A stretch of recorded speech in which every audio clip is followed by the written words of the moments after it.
Good afternoon, everybody. It is November 26th, I do believe, today. We are back at the South Farm, getting geared up to haul some grain down here as well as hauling up north. Got one truck down here and Donovan's up north currently.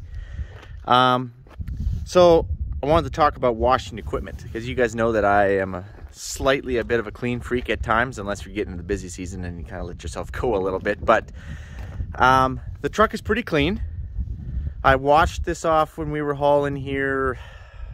Probably it would have been last week sometime, and obviously it was covered in road salt. We have road salt up here in Saskatchewan, that and sand, for when it gets super cold and the road salt no longer works. They actually start putting down sand. So anyway, this thing has been rinsed off, not brushed but rinsed, and let's just kind of take a peek here. I brought it back up to beside the shop to maybe just do a little bit more washing on it. I don't know why, because I'm going to start hauling grain with it on Monday again, and today's Saturday. I feel like I'm just kind of wasting my time, but...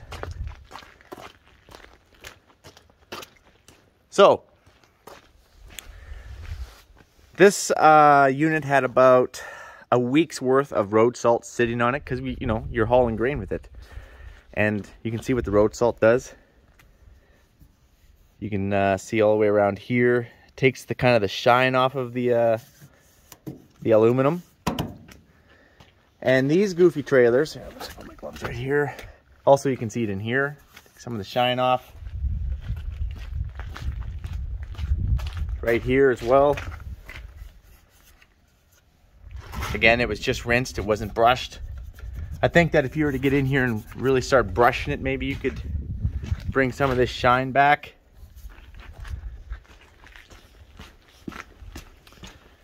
But anyways, I wanted to point out the Wilson trailers, so these are closed-end trailers, right? They're closed-end. They're not like the Legacy trailers that Donovan's running right now and that Terry's running, where it is aluminum hoppered, but then it's opened up in the back and it's opened up here in the front, which actually make pretty easy for washing. These are closed trailers, so they got a few of these little holes in them. Open these puppies up. I guess I still got my key on there. Take a peek inside. You got to wash all this down in here. It's a very wet job, and then runs down and you got to keep trying to wash it all off. So that's one access right there.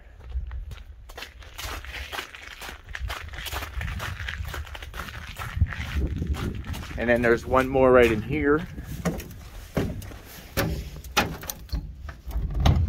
I don't know if here, I guess the seal's coming off already. It's a good sign. Brand new trailers. In here, I rinsed off pretty decent. I would like to basically rinse this off a little bit better. When I washed this truck last week, it was -5. So you can imagine how much fun it is trying to wash something when it's freezing on about as fast as you're washing. So, and then under here, I'm just going to show you this right now, so that way it's not raining on us when we're under here washing, okay?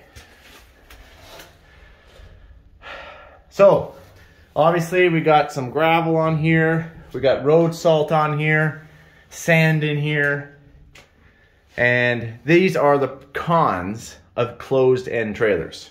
Closed-end trailers, it might make you think, well, Mike, that should be pretty easy, you know, like... It keeps all the salt and everything from. Not true. There's always nooks and crannies that go up here, and they're actually harder to wash than an open end. Now, I did not opt for the individual fenders. I don't like this half fender business. But anyway, I did not opt for the individual fenders on each axle. I kind of wish that I did now, in hindsight. But the problem is, it just adds more weight. And we already have a heavy set of trailers and a heavy truck. So, yeah, these things are a pain in the butt to wash, I'm not going to lie. That really bothers me. We're going to have to try and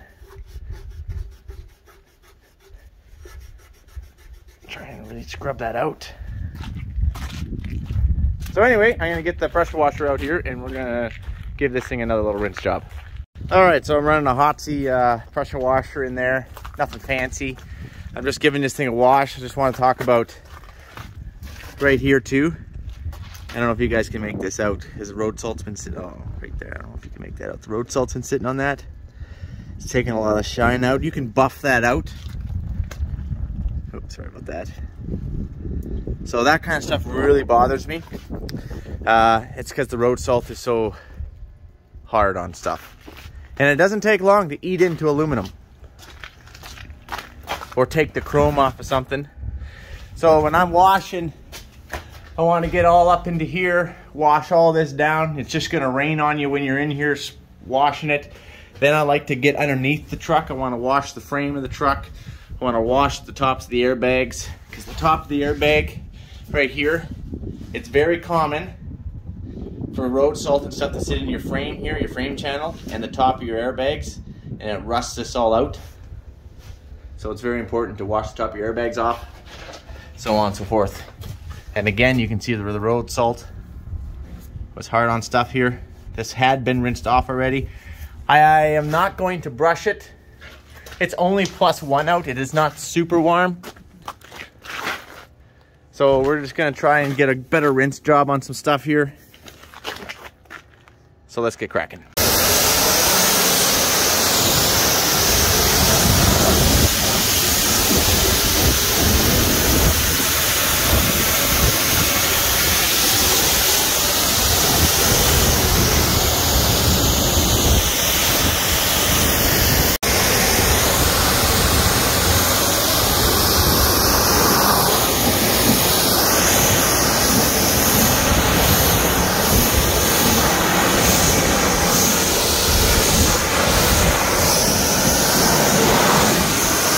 We are running hot water, just so you know that. It's not super hot. I don't have it cranked up, you know, boiling or anything.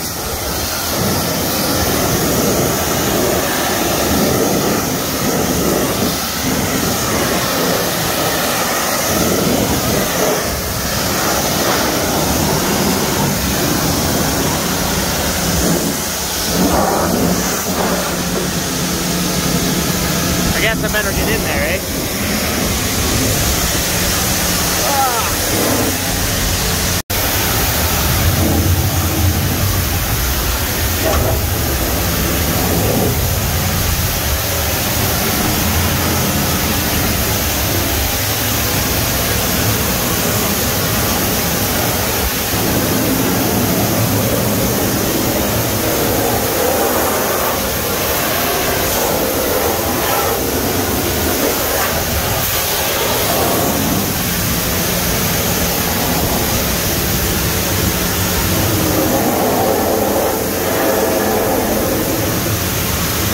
Hard to wash and record at the same time.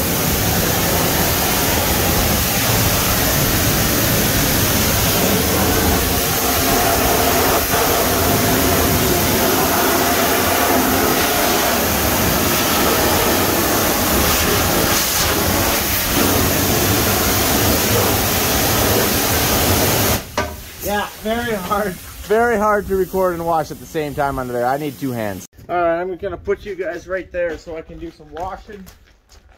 Don't go anywhere.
gonna do the underneath afterwards.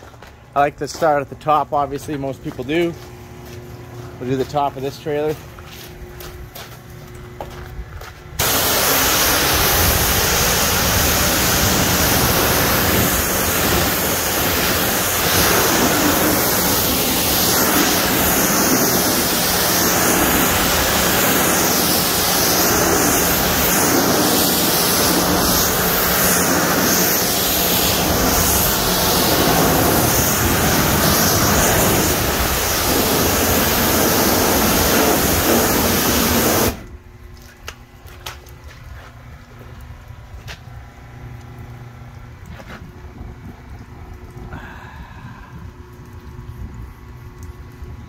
That really pains me.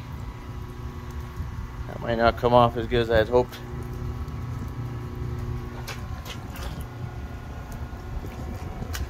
Mike, why don't you brush it, buddy? I'm not gonna brush it because in 2 days time, this thing is gonna be black with salt. I just wanna do a little better job rinsing it off here just because it's a beautiful day, it's +1. And I've got nothing else to do, so why not wash the trailer? Make sure I did a good job. Mostly I want to get underneath. I want to get under here. I don't think I did a very good job up here when it was freezing on. I want to wash the undercarriage, this top of the airbags. And then I'm going to grease all the cams. So grease nipples right here. So grease up the trailer. Grease nipple here, grease nipple here. All right, you guys got that all figured out? Figured you would. Wash in there right now.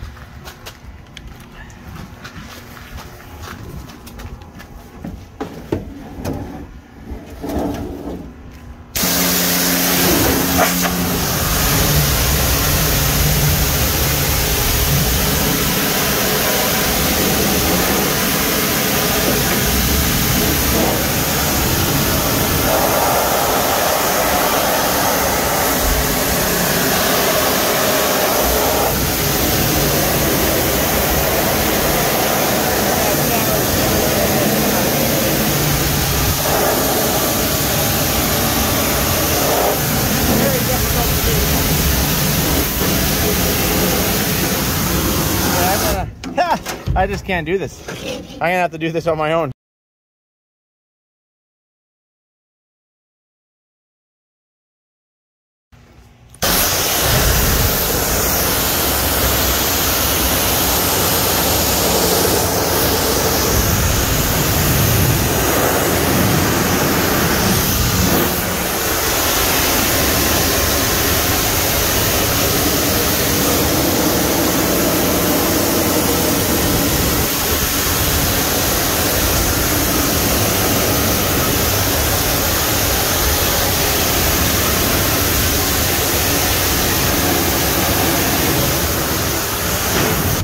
Have to get up there. Whoop! Let's knock my phone right out of my hand.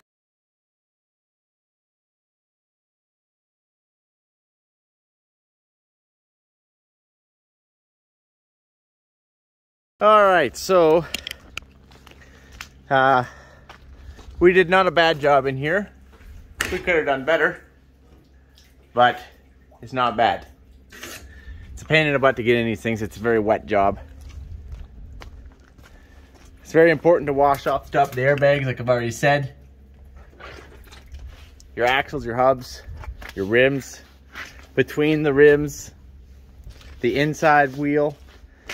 Also very important to wash off your gates. I haven't done this super awesome over here. See, there was some salt buildup right here on this bearing. You can see the different color change in this shaft. You can see the color change right here. That's salt. It should be this nice gold color. It's not. Again, see the different color change. Zoom in on that a little bit. Yeah, you can tell. And then the same thing, these bearings under here. Oh, gotta make sure you wash all these gates up or they will seize up, and that's not fun for anybody. So I know you guys probably got a few questions like, Mike, what do you do when it's minus 30, minus 40 degrees Celsius? Like, obviously you can't wash equipment. That's true. So then we don't have a wash bay in our shop. We just have a pressure washer inside, and then we have to bring the hose out. So it needs to be above 0. to do a half decent job of washing your equipment. Now, in saying that,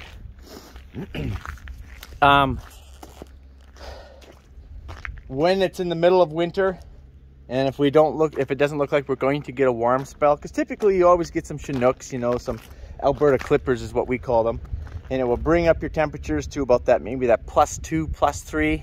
Yeah, even in January or February, we'll do that. Then normally it's like a mad scramble trying to wash your equipment. But for other times, we'll have to take them to town. We'll have to take them to a city, to an indoor big truck wash. But to wash a unit like this, if I wash the unit, because it's all on time, you could blow $200 pretty easy, $300 depending on how good of a job you want to do under there. Obviously, when you're in a big truck wash, typically there's other trucks behind you. You don't want to be that guy that takes forever to wash the undercarriage of the truck and trailer, but I guess you are paying to do it as well, right? So anyways, that's what we'll do. Future shop, a big shop, is on our bucket list down here at the South Farm. Also any sort of a shop is on the bucket list on the North Farm as well. And then we would have an indoor wash bay inside the shop. That would be our goal.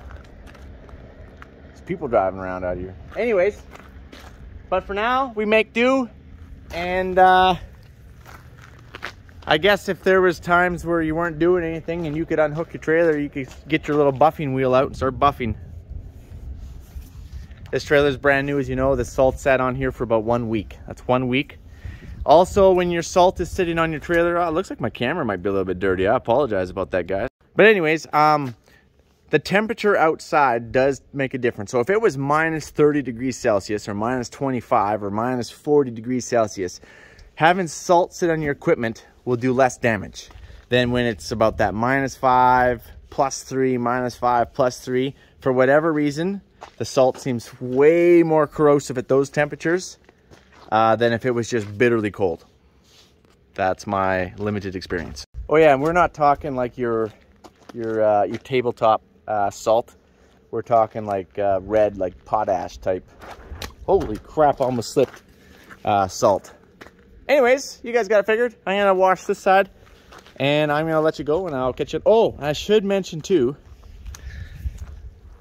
as Mike would like to try and start slowing down here a little bit. It's been a crazy summer, crazy summer, crazy fall.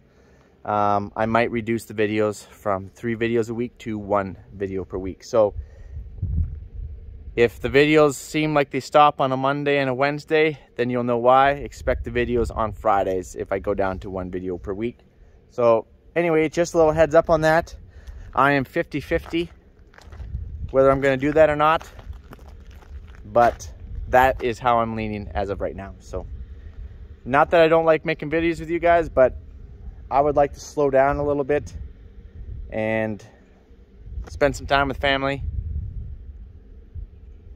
and slow down and basically try to get ready to get geared up for seeding, which is coming very quickly. All right, guys, adios. I know I'm back. What I wanted to mention is when I was washing that semi-trailer over there, it's like +1 or 2, right? And it will get down to like -5 tonight or so. And tomorrow it's going to warm back up to like +1 or 2. So I just washed the truck and trailer and I went and parked it over there empty. And basically what I want to say is normally when you're washing equipment during the winter, you have to be careful you don't freeze up. And what that means is if you say you wash your truck, you wash underneath, you know, you're getting it in your brakes, you're getting it in your wheels, right? And then you go and park and it gets to -20 at night, you will freeze solid, right? You will go to it the next day and all your axles are going to be froze solid because you have air brakes, and even the best sealed air brakes will still gradually lose air over time, whether it be a day or 2 or 3, and it will dynamite your brakes once it gets down below 60 PSI. And then once it dynamites your brakes, if your drums are still wet, if everything's still wet and not froze at that point, you will be froze solid. So what I like to do, if you roll it out of a wash bay, or maybe you're washing here, it's supposed to get cold, I'll actually go down and load the unit. And then 9.5 times out of 10, you can always break your axles loose by just trying to drive it. But when you're empty, you'll just skid them, right? There's no weight. So just wanted to mention that it always can make things interesting when you're washing your semis and trailers during the middle of winter. Now, if you're coming out of town, maybe Swift Current, Regina, Saskatoon, you just come out of a hot wash bay, You just washed everything all up. You roll out. It's minus 30 degrees Celsius outside. Everything is going to freeze quickly. And that's okay, because typically you're driving somewhere, you're going somewhere, right? It gives it time to dry off, freeze up, whatever it's going to do. But as long as your trailer brakes don't dynamite, which they won't, as long as it's running and building air pressure all the time, you're fine. Now, it's been a heck of a good wash day around here. I washed the blue truck right there. I washed my Duramax. And now we are washing the John Deere triple tractor. This is from the North Farm. We brought it down here. We're probably going to use it down here in the spring before we take it back. If we take it back, we don't know, because the 2-track's up there right now. When I say 2-track, I mean the Fendt 1167. Then we're going to roll this into the shop here. We're going to do a good service on it. We're going to change all the oils and the filters, the air filters, so on and so forth. We're going to clean up the cab, buff it all up. Maybe we'll even give her a little polish while we're in there. And so that is some work that we're going to do down here. Another reason why we wanted to bring it down here is because we have a shop that we can do that. So anyways, I'm going to keep washing. It's starting to cool down a little bit out here. This tractor was very muddy, as you know, because it was used this spring up north, and it got stuck quite a few times and so on and so forth. So it's getting a nice good polish, and it's going to get some good TLC and some love in here. So anyways, I'll catch you guys on the flipper. Adios.